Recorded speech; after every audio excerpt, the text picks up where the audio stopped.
ആദ്യം തന്നെ നമുക്ക് ഗുന്തറുമായിട്ട് ബന്ധപ്പെട്ടിരിക്കുന്ന 2 അപ്ഡേറ്റ് പറയാം. ആദ്യത്തെ അപ്ഡേറ്റ് എന്ന് പറയുന്നത് ഗുന്തർ കുറച്ച് നാൾക്ക് ശേഷം ഒരു ലൈവ് ഇവന്റിൽ പരാജയപ്പെട്ടിരിക്കുകയാണ്. ഗുന്തറിനെ തോൽപ്പിച്ചത് അദ്ദേഹത്തിന് ഇപ്പോഴത്തെ ഒരു ചിരവൈരി എന്നൊക്കെ വേണമെങ്കിൽ പറയാവുന്ന ചാറ്റ് കേബിളാണ്. അദ്ദേഹം ഒരു ലൈവിൻ്റെ മാച്ചിലാണ് അദ്ദേഹത്തെ പരാജയപ്പെടുന്നത്. അപ്പോൾ നിങ്ങൾ ചോദിക്കും ഗുന്തറിൻ്റെ ആ ഒരു ഇന്റർകോൺ ചാമ്പ്യൻഷിപ്പ് നഷ്ടപ്പെട്ടോ എന്ന്. അതൊന്നും നഷ്ടപ്പെട്ടില്ല. ആ ഒരു മാച്ച് ഡിസ്ക്വാളിഫിക്കേഷൻ ആയിരുന്നു. അതായത് ഗുന്തർ ആ ഒരു മാച്ചിൽ നിന്ന് ഡിസ്ക്വാളിഫൈഡ് ആയി. എങ്ങനെയാണ് ഡിസ്ക്വാളിഫൈഡ് ആയെന്ന് ചോദിച്ചു കഴിഞ്ഞാൽ അത് ജിയോവാനി വിഞ്ചി നിങ്ങൾക്ക് എല്ലാവർക്കും അറിയിക്കും. ജിയോവാനി വിഞ്ചിയെ ജിയോവാനി വിഞ്ചി ചാറ്റ് കേബിളിനെ പിടിച്ച് തള്ളുന്നത് റഫറി കാണാനിടെ. അങ്ങനെയാണ് ആ ഒരു മാച്ച് ഗുന്തർ ഡിസ്ക്വാളിഫൈഡ് ആവുന്നത്. ചാമ്പ്യൻഷിപ്പ് ഒന്നും നഷ്ടപ്പെടില്ല. അദ്ദേഹം സ്റ്റിൽ ഒരു IC ചാമ്പ്യൻ തന്നെയാണ്. എടുത്തു പറയേണ്ട കാര്യം എന്ന് പറയുന്നത് അദ്ദേഹം ഒരു മാച്ച് പരാജയപ്പെട്ടു എന്ന് തന്നെയുള്ളതാണ്. കാരണം അദ്ദേഹത്തെ പരാജയപ്പെടുത്താൻ വളരെയധികം പാടാണ്. ഡിസ്ക്വാളിഫിക്കേഷൻ അതുവഴിയെങ്കിലും അദ്ദേഹം ഒരു മാച്ച് പരാജയപ്പെട്ടിട്ടുണ്ട്. സോ ചാറ്റ് കേബിൾ ഒരു ഡിസേർവ് ചെയ്യുക, അതൊരു കൈയടി ഡിസേർവ് ആണ്. ഇനി അടുത്ത അപ്ഡേറ്റ് എന്ന് പറയുന്നത് നമുക്ക് എല്ലാവർക്കും അറിയാവുന്ന ഒരു കാര്യമാണ് എലിമിനേഷൻ ചേമ്പർ. അതായത് 2024 എലിമിനേഷൻ ചേമ്പർ നടക്കാൻ പോകുന്നത് പെർത്ത് ഓസ്ട്രേലിയയിലാണ്. എന്തായാലും എലിമിനേഷൻ ചേമ്പർ സ്റ്റേജ് പണിയുടെ ഒരു പിക്ക് ഇപ്പോൾ പുറത്തേക്ക് വന്നിട്ടുണ്ട്. ആ ഒരു പിക്ക് നിങ്ങൾക്ക് ഇപ്പോൾ സ്ക്രീനിൽ കാണാൻ സാധിക്കും. എന്തായാലും എനിക്ക് തോന്നുന്നൊരു സൗദി അറേബ്യൻ ഇവൻറ്റ് പോലെ ആ ഒരു രീതിയിലാണ് സ്റ്റേജ് നിർമ്മിക്കാൻ നോക്കുന്നതെന്നാണ്. പിന്നെ ഒരു ഓപ്പൺ സ്റ്റേഡിയം ആയിരിക്കും. സോ ഓപ്പൺ സ്റ്റേഡിയം നമുക്ക് എൻജോയ് ചെയ്യാൻ സാധിക്കും പെർത്ത് ഓസ്ട്രേലിയയിൽ. ഈ അടുത്ത അപ്ഡേറ്റ് എന്ന് പറയുന്നത് റാൻഡി ഓട്ടൻ ഒരു റെക്കോർഡിന് വളരെയധികം ക്ലോസ് ആണ്. അത് നമുക്കറിയാം ഇപ്രാവശ്യത്തെ എലിമിനേഷൻ ചേമ്പർ മാച്ച് റാൻഡി ഓട്ടൻ പങ്കെടുത്തു കഴിഞ്ഞാൽ അദ്ദേഹമായിരിക്കും ഏറ്റവും കൂടുതൽ തവണ ചേമ്പർ മാച്ച് പങ്കെടുക്കുന്ന WWE ചരിത്രത്തിൽ തന്നെ ആദ്യത്തെ വ്യക്തി എന്നല്ല, ആ ഒരു റെക്കോർഡ് അദ്ദേഹത്തിൻ്റെ കയ്യിലിരിക്കും. ഇപ്പോൾ ആ ഒരു റെക്കോർഡ് ഷെയർ ചെയ്യുകയാണ് ജെറിയിക്കുകയും. അതുപോലെ തന്നെ റാൻഡി ഓട്ടൻ തമ്മിൽ ഏതാണ്ട് 8 എലിമിനേഷൻ ചേമ്പർ മാച്ച് ഇരുവരും പങ്കെടുത്തിട്ടുണ്ട്. ഒരു എലിമിനേഷൻ ചേമ്പർ മാച്ച് റാൻഡി ഓട്ടൻ പങ്കെടുക്കുന്നതോടെ അദ്ദേഹം 9 എലിമിനേഷൻ ചേമ്പർ മാച്ചിലായിരിക്കും റാൻഡി ഓട്ടൻ പങ്കെടുക്കാൻ പോകുന്നത്. സോ റാൻഡി ഓട്ടനെ സംബന്ധിച്ചിടത്തോളം ഒരു ഹ്യൂജ് എലിമിനേഷൻ ചേമ്പർ ആയിരിക്കും അദ്ദേഹത്തിൻ്റെ ഫ്രണ്ടിലുള്ളത്. പിന്നെ മറ്റൊരു കാര്യം എന്ന് പറയുന്നത് അദ്ദേഹം എലിമിനേഷൻ ചേമ്പർ വിജയിക്കുമോ എന്നുള്ള കാര്യങ്ങളൊന്നും നമുക്കറിയില്ല. ഇതിലുള്ള സാധ്യത കുറവാണെന്നാണ് പറഞ്ഞു കേൾക്കുന്നത്. പക്ഷേ സ്റ്റിൽ അദ്ദേഹത്തിൻ്റെ റസൽമേനിയ ചാൻസുകളൊക്കെ എങ്ങനെയാണെന്നാണ് ഇപ്പോഴും ആരാധകർ ചോദിക്കുന്നത്. കാരണം അതിന് പ്രത്യേകിച്ച് വലിയ ഫ്യൂഡൊന്നുമില്ല. സോളോ സിക്കോവായിട്ട് തന്നെ പറഞ്ഞു കേൾക്കുന്നു. പക്ഷേ സോളോ സിക്കോവായിട്ട് നേരത്തെ തന്നെ ഫ്യൂഡ് കൊടുക്കേണ്ടതാണ്. പക്ഷേ അതുമായിട്ട് വലിയ രീതിയിൽ കണക്ട് ചെയ്ത സംഭവങ്ങളൊന്നും അവിടെ കാണാൻ സാധിക്കില്ല.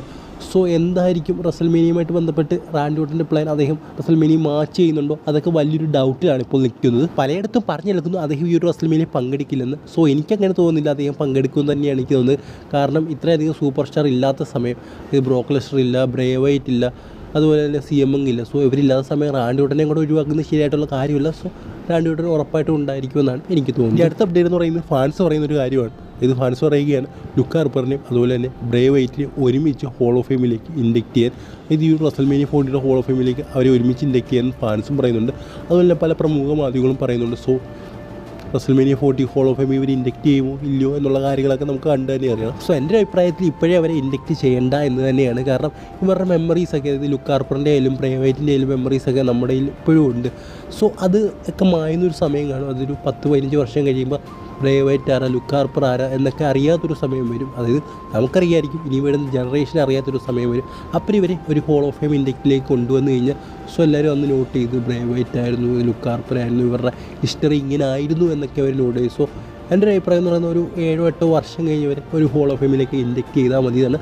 ഫാൻസിൻ്റെ ഒരു എന്താ പറയുന്നത്, അവർ പറയുന്നത് ഈ ഒരു ഹോൾ ഓഫ് ഫെയിമിൽ അവർ ഇൻഡക്ട് ചെയ്യണമെന്നാണ്. സോ ട്രിപ്പിൾ എച്ച് ഫാൻസ് എന്ന് പറയുന്ന കേൾക്കുന്ന ഒരു വ്യക്തിയാണ്. സോ നമുക്ക് കണ്ടു തന്നെ അറിയണം. ഈ അടുത്ത അപ്ഡേറ്റ് എന്ന് പറയുന്നത് ബിഗ് റെഡ് മെഷീൻ കെയിനുമായിട്ട് വന്നപ്പോൾ എനിക്കൊരു അപ്ഡേറ്റ് ആണ്. അതായത് കെയിനോട് എപ്പോഴും ചോദിക്കുന്ന പോലെ അദ്ദേഹത്തിനോട് WWEക്ക് റിട്ടേൺ ചെയ്യുമെന്ന് ഒരു ഇൻ്റർവ്യൂവിൽ ചോദിച്ചിരുന്നു. അദ്ദേഹം പറഞ്ഞ കാര്യം എന്ന് പറയുന്നത് ഇപ്പോഴത്തെ റെസ്ലിംഗ് കണ്ട് ഞാൻ ഞെട്ടിയിരിക്കുകയാണ്. എങ്ങനെയാണ് ഇവർ ഇങ്ങനെയൊക്കെ ഫൈറ്റ് ചെയ്യുന്നതെന്ന് ഞാൻ വിചാരിക്കുന്നുണ്ട് പലപ്പോഴും. സോ എല്ലാവരും പറയുന്നൊരു കാര്യമാണ്, അതായത് തിരിച്ചു വരുമോ എന്ന് ചോദിക്കുന്നൊരു, അതായത് തിരിച്ചു വരുമോ എന്ന് ചോദിക്കുമ്പോൾ എല്ലാവരും പറയുന്നൊരു കാര്യമാണ് അതായത് നെവർ സേ നെവർ എന്ന്. അത് തന്നെയാണ് ഞാനും പറയുന്നത്, നെവർ സേ നെവർ. ചിലപ്പം വന്നേക്കാം, ചിലപ്പോൾ വരാതിരിക്കാം. സോ അതാണ് കെയിൻ്റെ മറുപടി എന്ന് പറയുന്നത്. സോ അദ്ദേഹത്തിൻ്റെ ആ ഒരു തുടക്കത്തിലെ പറച്ചിലൊക്കെ അതായത് പറയുന്നതൊക്കെ വെച്ച് നോക്കുമ്പോൾ എനിക്ക് അദ്ദേഹം വരത്തില്ല എന്ന് തന്നെയാണ് തോന്നുന്നത്. കാരണം അദ്ദേഹത്തിന് ഇപ്പോഴും ഫിസിക്കലി ഒട്ടും ഫിറ്റല്ല, അദ്ദേഹം വേറൊരു ഡ്യൂട്ടിയിലാണ്. സോ ചാൻസുകളൊക്കെ വളരെയധികം കുറവാണ്. ഇനി അടുത്തത് ഇന്നത്തെ അവസാനത്തെ അപ്ഡേറ്റ് എന്ന് പറയുന്നത് ഗുന്തർ പറഞ്ഞൊരു കാര്യമാണ്. അതായത് ബ്രോക്ക് ലെസ്നറെ കുറിച്ച് അദ്ദേഹം പറയുന്ന കാര്യമാണ്.